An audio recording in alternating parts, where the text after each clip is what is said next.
morning to you all students. Today I am going to tell about Argand plane. What is Argand plane?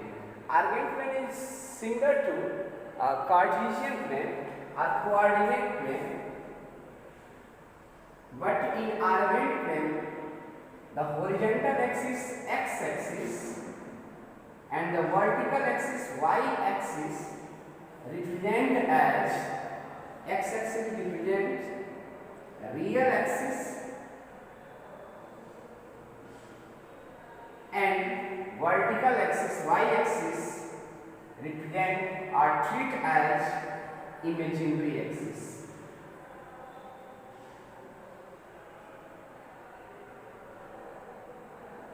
Okay. Suppose a complex number z which is equal to x plus I. Okay. Then what will be place of xy in Argand plane? Let's consider on real axis this is x and on horizontal axis this is y. Then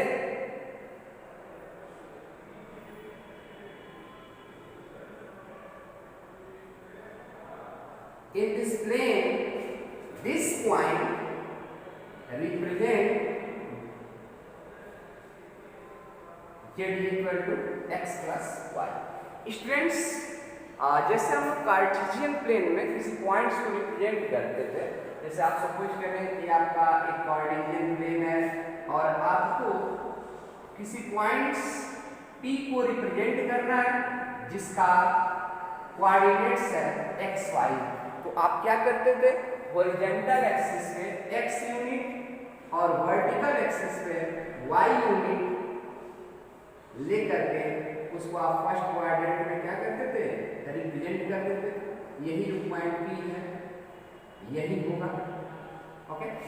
ठीक उसी प्रकार हम लोग क्या करते हैं, किसी complex number को अगर आपको रिप्रेजेंट करना है तो जो उसका रियल पार्ट है, रियल पार्ट बोले फ्री फ्रॉम आई, उसको हॉरिजॉन्टल एक्सिस पे, और जो उसका इमेजिनरी पार्ट है आई इंटू समथिंग जो भी रहेगा वाई, उसको हम लोग इमेजिनरी एक्सिस पे देखते हुए रिप्रेजेंट कर देंगे.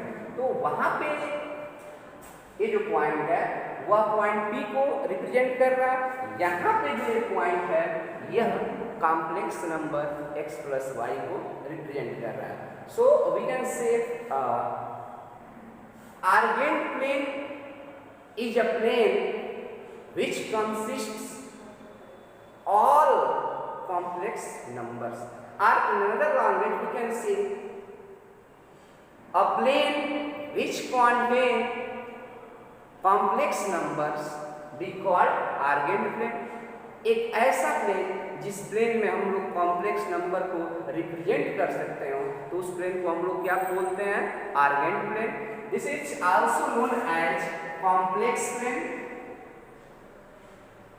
इस प्लेन को हम लोग क्या बोलते हैं?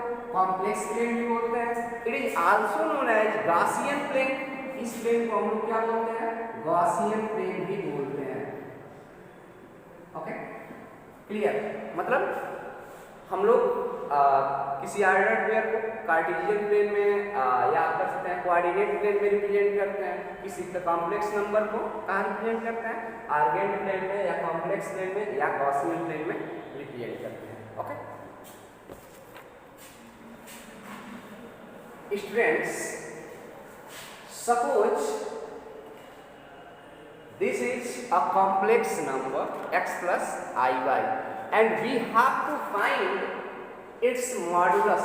Then what is meaning of modulus? Modulus is nothing but modulus of a complex number is a length, is a distance from the origin. यह इस पॉइंट का जो ओरिजिन से डिस्टेंस है यही क्या कहलाता है? Modulus. Let us consider this is P. Then OP will be modulus of the given complex number x plus iy. तो modulus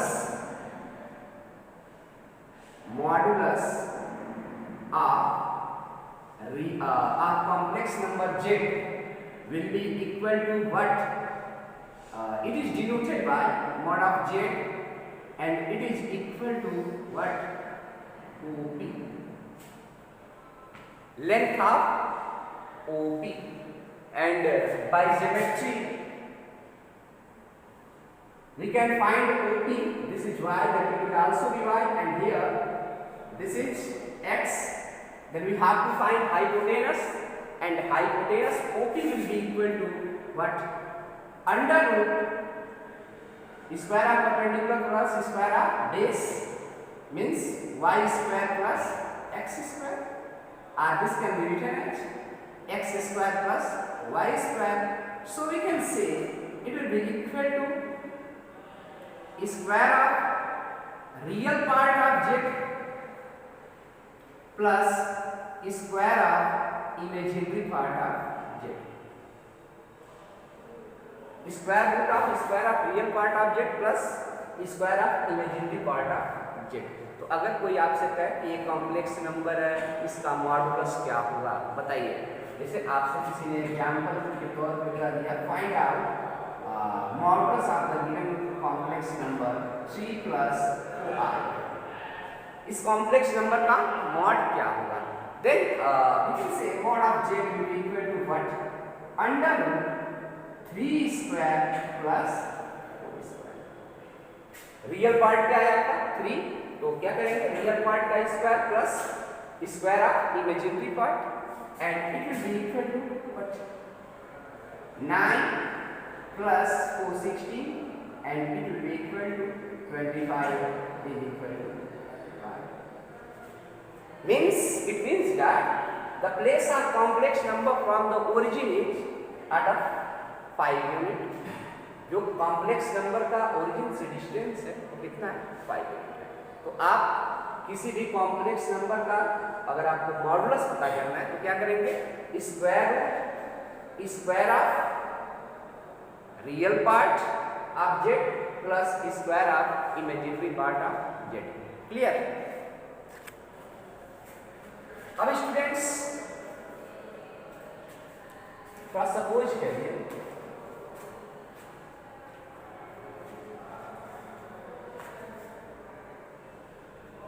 ये आपका रियल एक्सिस है, ये y आपका इमेजिनरी एक्सिस है।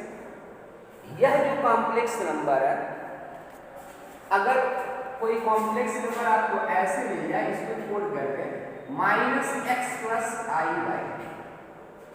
तो उसका प्लेस कहाँ हो? तो जैसे आप रिप्रेजेंट करते थे -x, y, -x, y जैसे आप कोऑर्डिनेट प्लेन में रिप्रेजेंट करते थे, वैसे इसको रिप्रेजेंट करेंगे। ये आपका x है तो नेगेटिव x इधर होगा,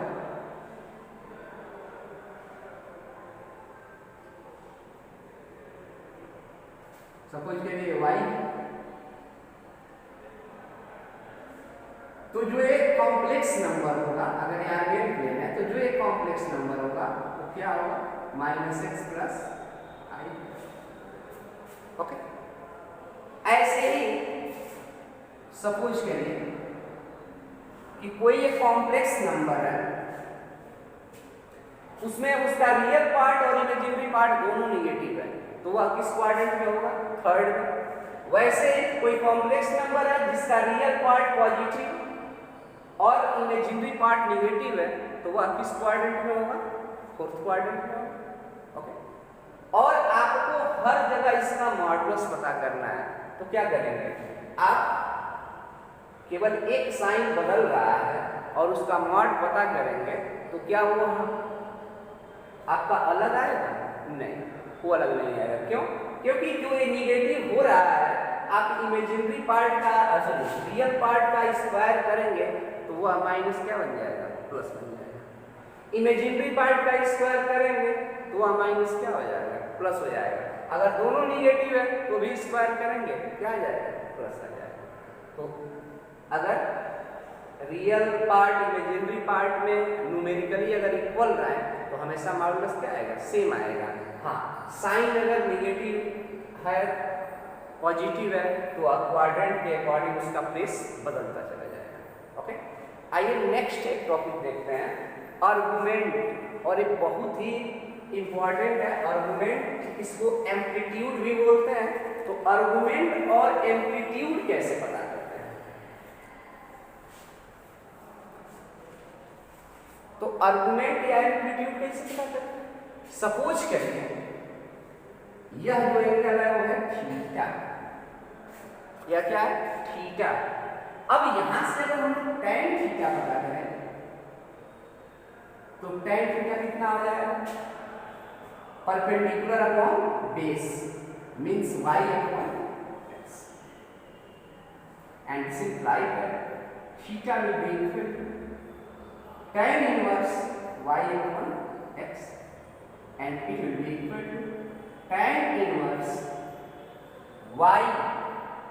हालांकि आपके सिलेबस में tan इनवर्स नहीं है, फिर भी आप ऐसा सीख लीजिए, आगे ट्वेल्व में आपको बता दिया जाएगा। आप इतना ही राइट करेंगे, यहाँ कोई वैल्यू आएगी tan वो मिल जाएगा और हमको वहाँ से थीटा मिल जाएगा। क्लियर? तो यहाँ से थीटा tan इनवर्स y बोले तो y क्या है, इमेजिनरी ऑफ z, x क्या है, रियल ऑफ। तो imaginary of z upon real of z का जो tan इनवर्स आएगा, tan इनवर्स का इमेजिनरी ऑफ z और अपॉन रियल ऑफ z आएगा, वही थीटा होगा। और वही आपका जो एंगल है in the positive direction of x axis in anti clockwise direction, वही आपका क्या हो जाएगा, एम्पलीट्यूड हो जाएगा। समझ गए? अगर कोई कॉम्प्लेक्स नंबर आर्गेंट प्लेन में है तो ओरिजिन से जो लाइन सेगमेंट उसको ज्वाइन कर रहा है वह positive direction of x axis के साथ एंटी क्लॉकवाइज डायरेक्शन में जो एंगल बना रहा है वही उसका क्या हो जाएगा, एम्पलीट्यूड हो जाएगा। ओके, अब यह हमेशा यही तो होगा नहीं, अरे ये जो हमेशा एंगल है यही तो होगा नहीं, यह सेकेंड क्वाड्रेंट में जाएगा। सपोज करिए यहाँ पे, तो फिर इसका एम्पलीट्यूड क्या हो, ऐसे ही सपोज करिए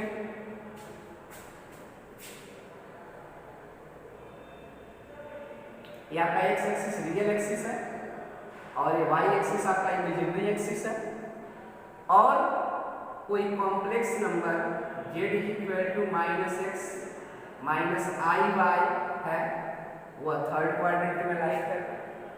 ऐसे ही कोई कॉम्प्लेक्स नंबर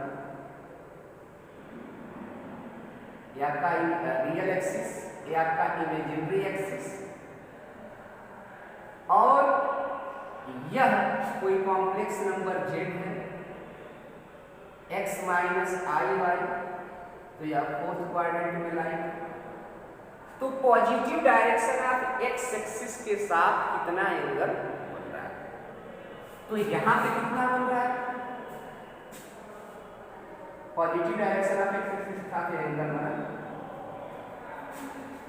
यहाँ पे positive direction of x axis के साथ कितना है,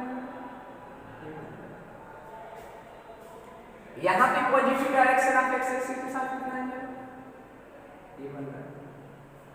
अब स्टूडेंट्स हम लोग जानते हैं कि जितने भी ट्राइगोनोमेट्रिक रेशियोज, ट्राइगोनोमेट्रिक फंक्शंस होते हैं, मींस ट्राइगोनोमेट्रिक फंक्शन जितने भी होते हैं वह पीरियोडिक फंक्शन होते हैं।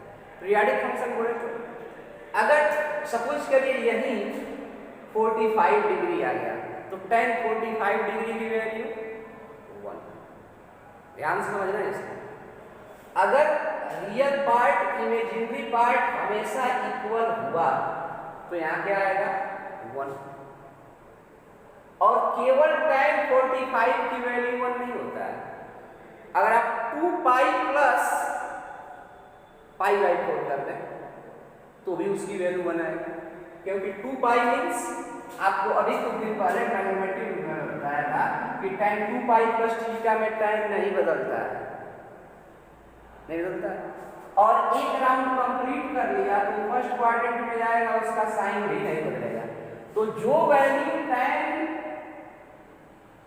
45 का होता है, या 45 को आप पाई बाई 4 भी कर सकते हैं, वही value tan 2 pi plus pi by 4 का भी होगा, और वही value tan 4 pi plus pi by 4 का भी होगा, वही value 6 pi plus pi by 4 का ही होगा, और वही value 8 pi plus pi by 4 का भी होगा।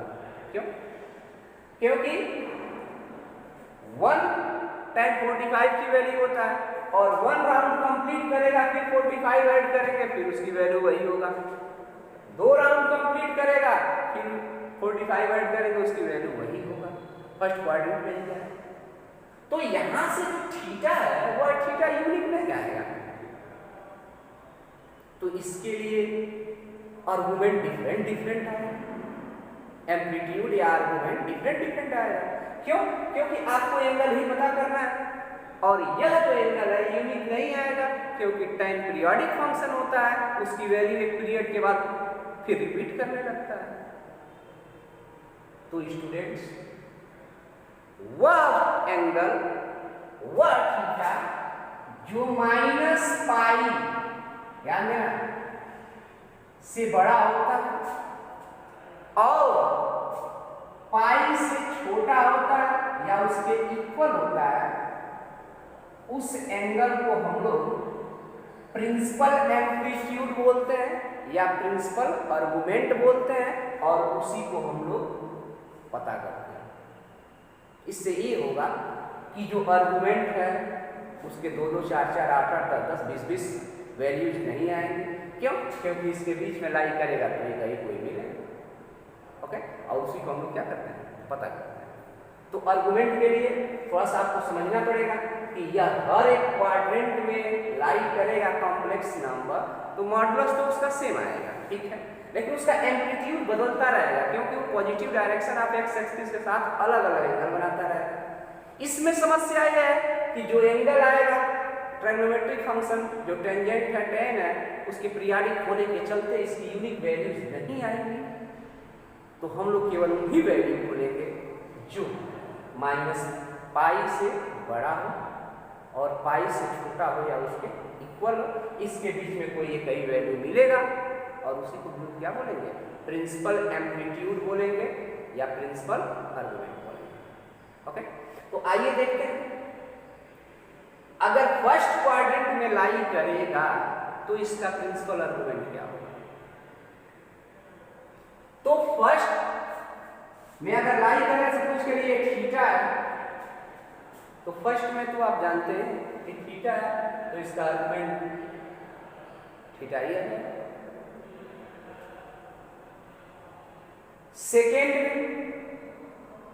सेकेंड में अगर सपोज करें कि इसके साथ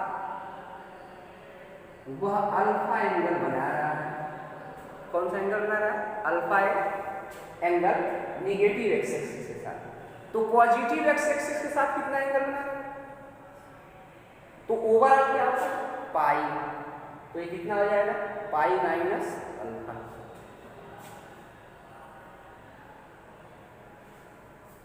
ठीक है,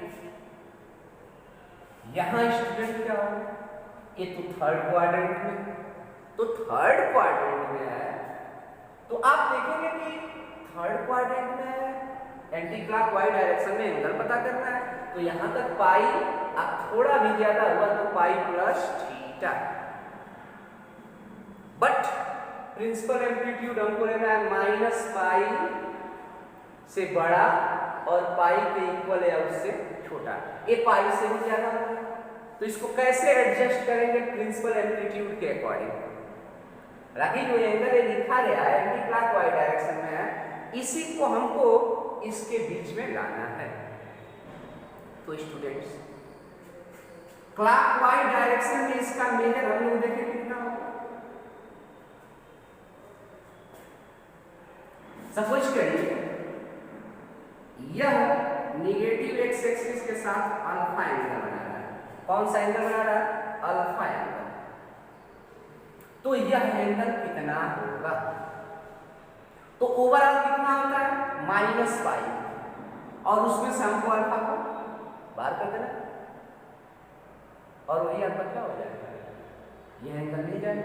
तो यह एंगल कितना होगा, माइनस, ये तो निगेटिव डायरेक्शन, क्लॉकवाइज डायरेक्शन में तो निगेटिव होगा, ओवरऑल होता है पाई, पाई में से हटा किसको देना है, अल्फा, मीन्स यह किसके इक्वल हो जाएगा, अल्फा माइनस पाई के इक्वल हो जाएगा। ऐसा करने से यह इस इंटरवल में लाई करने रहेगा, और अगर कोई कॉम्प्लेक्स नंबर थर्ड क्वाड्रेंट में लाई कर रहा है तो उसका आर्गुमेंट कितना हो जाएगा, alpha minus pi. Clear. Fourth quadrant में अगर लाई कर रहा है तो यह एंगल तो 270 डिग्री से भी अधिक हो जाएगा। तो क्या करेंगे, अगर यह अल्फा एंगल बना रहा है तो इस क्वाड्रेंट में हम लोग जैसे पता करेंगे तो पाई प्लस समथिंग हो जाएगा, और वह आपके प्रिंसिपल एम्पलीट्यूड, प्रिंसिपल आर्गुमेंट के रेंज में नहीं आएगा। तो इसको हमको क्या करना पड़ेगा, क्लॉकवाइज डायरेक्शन में अगर माने तो क्या यह प्रिंसिपल एम्पलीट्यूड के रेंज में आ जाएगा, ये निगेटिव ऑफ अल्फा हो जाएगा, माइनस अल्फा हो जाएगा, और ये आपका इस इंटरवल में लाई कर रहा है। तो अगर कोई कॉम्प्लेक्स नंबर फोर्थ क्वाड्रेंट में लाई कर रहा है तो उसका जो आर्गुमेंट हो जाएगा वो क्या हो जाएगा, यहाँ पे आप अगर कोई भी कॉम्प्लेक्स नंबर दे दिया है तो आप क्या करेंगे, उसका आपको अगर आर्गुमेंट पता करना है तो पहले आप tan अल्फा पता करेंगे, tan alpha is equal to mod of write करिएगा। मॉड ऑफ राइट करने से क्या होगा, आपको ये एक्यूट एंगल अल्फा मिल जाएगा, हर जगह जो अल्फा बन रहा है कहीं आपको नेगेटिव पॉजिटिव से कोई मतलब नहीं रहेगा, हमेशा एक्यूट एंगल अल्फा मिल जाएगा। और उसके बाद से आप देख रहे हैं कि अगर यह फर्स्ट क्वाड्रेंट में है, थीटा जो है वही अगर अल्फा है, फर्स्ट क्वाड्रेंट में दोनों पॉजिटिव होंगे। आप जानते हैं रियल पार्ट इमेजिनरी पार्ट, वही मैं फॉर्मूला लिखा था कि tan theta is equal to imaginary part upon real part. तो फर्स्ट क्वाड्रेंट में दोनों पॉजिटिव आएगा तो tan की वैल्यू पॉजिटिव फर्स्ट क्वाड्रेंट में होता है, तो ये तो चाहे अल्फा कहिए चाहे थीटा कहिए दोनों आपस में बराबर होगा। तो यहाँ पे इमेजिनरी आप जेड अपॉन रियल आप जेड आप पता करेंगे तो हमेशा क्या है, पॉजिटिव, ठीक है। लेकिन सेकेंड क्वाड्रेंट में जाएंगे तो रियल पार्ट निगेटिव है, तो ये निगेटिव आता, लेकिन हम मॉड यूज कर दिए हैं, उसके चलते ये भी पॉजिटिव आएगा और हमको अल्फा एक एक्यूट एंगल मिलेगा फर्स्ट क्वाड्रेंट में 0 to π/2 के बीच में ही कोई। यहां पर अल्फा देख रहे हैं और यहाँ पे कौन निगेटिव होता है, दोनों निगेटिव होते हैं, तो निगेटिव निगेटिव पॉजिटिव हो जाएंगे, तो वहां पर भी अल्फा हमको एक एक्यूट एंगल मिलेगा। लेकिन वह आप देख रहे हैं कि थर्ड क्वाड्रेंट में tan पॉजिटिव होता है, इसलिए ऐसा हो रहा है। तो उसकी वैल्यू 180 प्लस थीटा आएगा, लेकिन 180 प्लस थीटा से क्या मतलब है आपको, प्रिंसिपल एम्पलीट्यूड में, प्रिंसिपल एम्पलीट्यूड और आर्गुमेंट के रेंज में नहीं होगा, तो उसको हम लोग इंक्लूड नहीं करेंगे। हम क्या मानेंगे, अल्फा पता कर लेंगे सिंपली एक्यूट एंगल के लिए, और उसके बाद जो आपका प्रिंसिपल आर्गुमेंट होगा क्या होगा, अल्फा माइनस पाई हो जाएगा, जैसे हम कंसीडर करेंगे। फोर्थ क्वाड्रेंट में वैसे ही y अपॉन x पता कर लेंगे, sorry imaginary part upon real part पता कर लेंगे, मॉड यूज कर लेंगे। वैसे तो ये आएगा नेगेटिव, लेकिन मॉड के चलते हुए क्या आ जाएगा, पॉजिटिव, हमको एक्यूट एंगल मिल जाएगा। उसके बाद जो प्रिंसिपल आर्गुमेंट है उसके बारे में हम बात करेंगे। तो क्या है ओवरऑल, आइए थोड़ा सा डिस्कस कर लेते हैं एक शॉर्टकट फॉर्म में याद करने के लिए। अगर अल्फा आपका ऐसे पता करने के बाद अगर अल्फा आ रहा है, कुछ भी अल्फा ही आ रहा है, चलिए, तो फर्स्ट क्वाड्रेंट के लिए, फर्स्ट क्वाड्रेंट प्रिंसिपल एम्पलीट्यूड या केवल एम्पलीट्यूड या आर्गुमेंट या प्रिंसिपल आर्गुमेंट क्या हो जाएगा फर्स्ट क्वाड्रेंट के लिए, theta is equal to alpha. जो थीटा आएगा वही अल्फा हो जाएगा, जो आपका थीटा है वह प्रिंसिपल आर्गुमेंट है, अल्फा हम मान रहे हैं कि वह कॉम्प्लेक्स नंबर एक्स एक्सिस के साथ कितना एंगल बना रहा है, कितना एक्यूट एंगल बना रहा है, चाहे वो पॉजिटिव के साथ है, कभी कभी निगेटिव के साथ है, तो वो हमें बोल रहा है किसको, वह कॉम्प्लेक्स नंबर कितना एंगल बना रहा है उसको, ठीक है। और थीटा क्या है, थीटा आपका प्रिंसिपल आर्गुमेंट है, वह कितना होगा। तो जैसे मैं बताया हूं वैसे आप देखेंगे सेकेंड क्वाड्रेंट में अगर कोई कॉम्प्लेक्स नंबर लाई कर रहा है तो उसके लिए जो प्रिंसिपल आर्गुमेंट होगा वो क्या होगा, देख लीजिए थीटा क्या होगा, pi minus alpha. Second quadrant में ये क्या है, पाई माइनस अल्फा। और थर्ड क्वाड्रेंट के लिए क्या होगा, अगर वह थर्ड क्वाड्रेंट में लाई कर रहा है तो उसके लिए प्रिंसिपल आर्गुमेंट क्या हो जाएगा, देख लीजिए अल्फा माइनस पाई। और अगर फोर्थ क्वाड्रेंट में लाई कर रहा है कोई कॉम्प्लेक्स नंबर तो उसके लिए जो उसका प्रिंसिपल आर्गुमेंट होगा वह क्या हो जाएगा, minus alpha means theta equal to जो अल्फा आया है उसका नेगेटिव माइनस अल्फा। तो इसको आप याद कर लेंगे, कभी भी आपका प्रिंसिपल आर्गुमेंट गलत नहीं आएगा। क्लियर।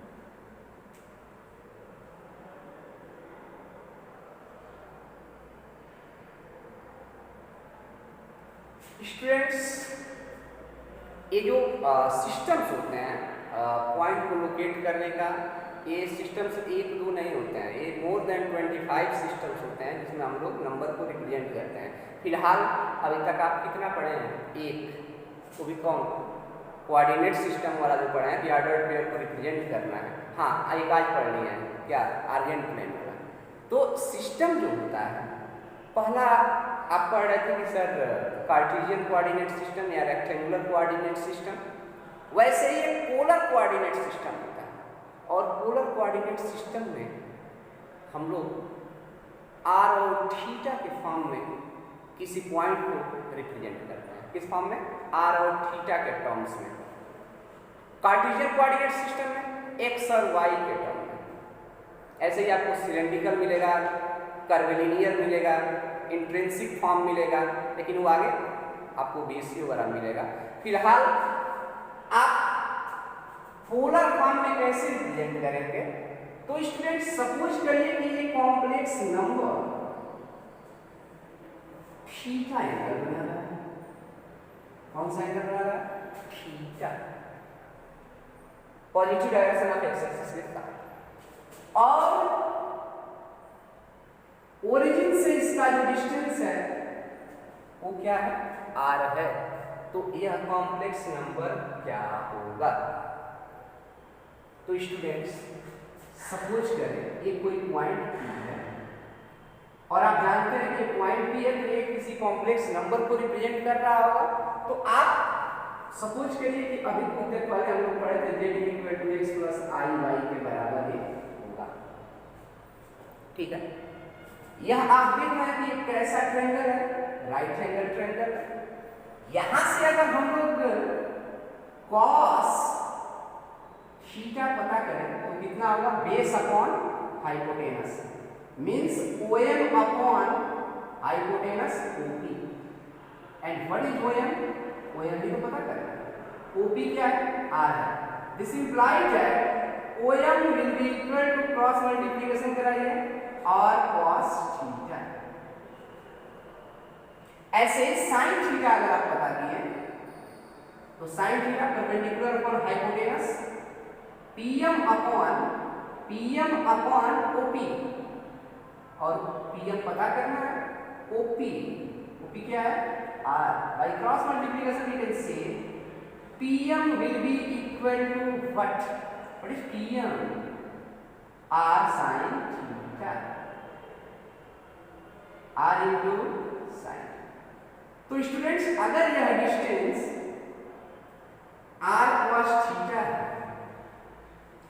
यह डिस्टेंस R sin थीटा है, यह पॉइंट P किसी कॉम्प्लेक्स नंबर को रिप्रेजेंट कर रहा है, तो वह कौन सा कॉम्प्लेक्स नंबर होगा? अगर सपोज करते हैं कि यह कॉम्प्लेक्स नंबर Z है, तो यह कौन सा कॉम्प्लेक्स नंबर होगा? आप x प्लस आई वाई को रिप्रेजेंट किए थे, तो यह आपका x हुआ करता था, ये आपका y हुआ करता था। ये आपका जब इमेजिनरी एक्सिस है तो इसके साथ हम लोग i राइट करेंगे, तो यह क्या हो जाएगा? r cos थीटा प्लस आई बोले तो क्यों? इमेजिनरी एक्सिस पे है, r sin थीटा। और इसी को हम लोग अगर r को कॉमन कर लें तो क्या कह सकते हैं? cos theta plus i sin theta.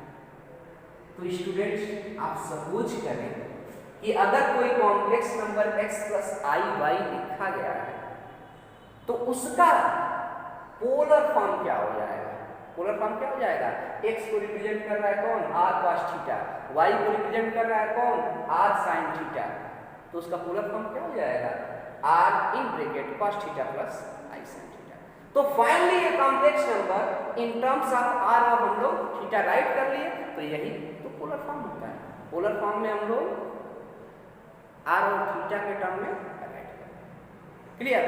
तो आपके सिलेबस में एक क्वेश्चन है, हमेशा पूछा भी जाता है और बहुत सिंपल क्वेश्चन है, अगर आप आर्गुमेंट और मॉडुलस समझ लिए हैं तो। हाँ, आप जानते हैं कि साइन कॉस भी ये भी पीरियोडिक फंक्शन होते हैं, तो हम लोग थीटा जो यहाँ लेंगे, कौन सा थीटा लेंगे? आर्गुमेंट, और आर्गुमेंट बोले तो इसके अकॉर्डिंग, मीन्स हमको काम वही करना है। तो आइए एक क्वेश्चन देख लेते हैं।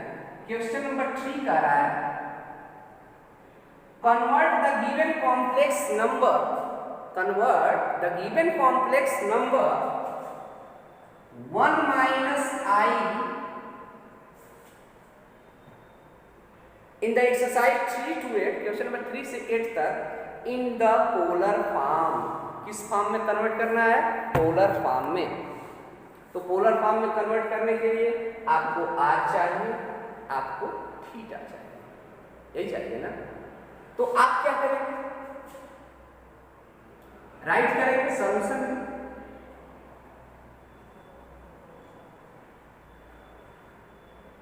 Given complex number is 1 minus i।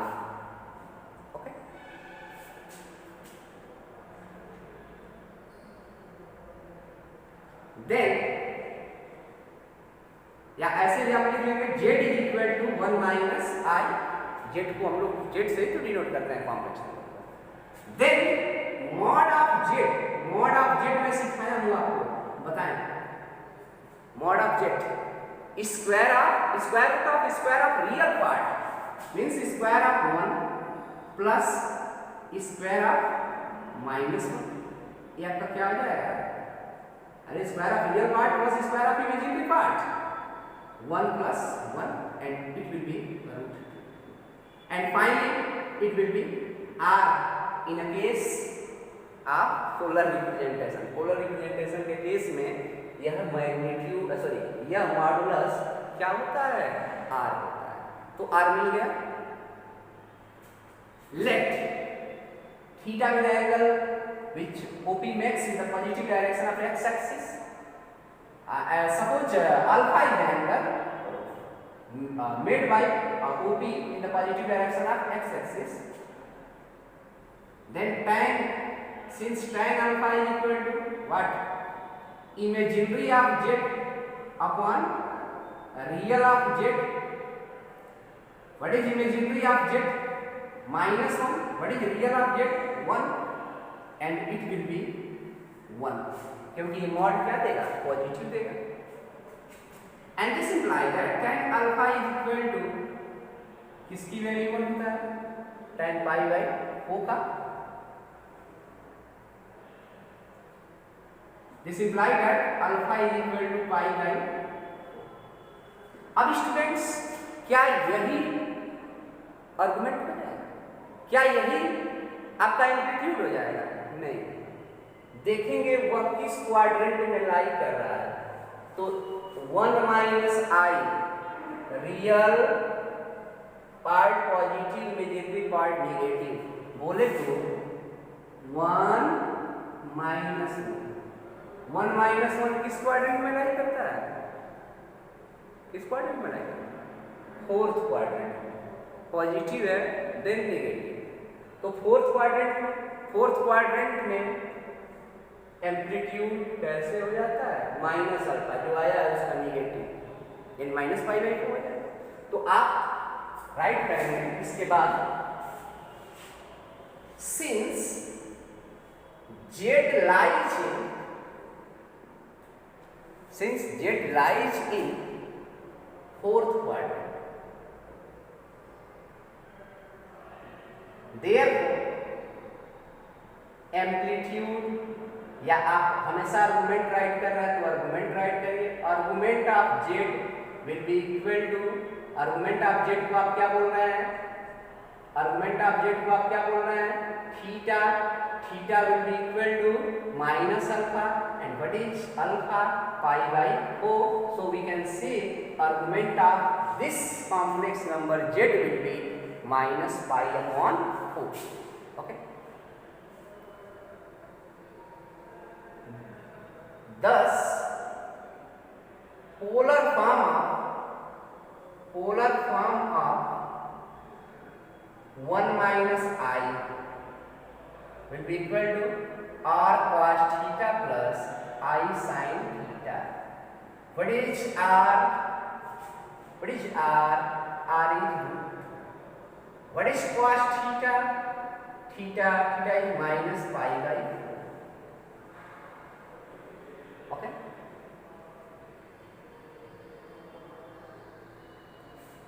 what is theta minus pi by, तो जो पोलर फॉर्म हो जाएगा इस कॉम्प्लेक्स नंबर 1 माइनस आई का, वो क्या हो जाएगा?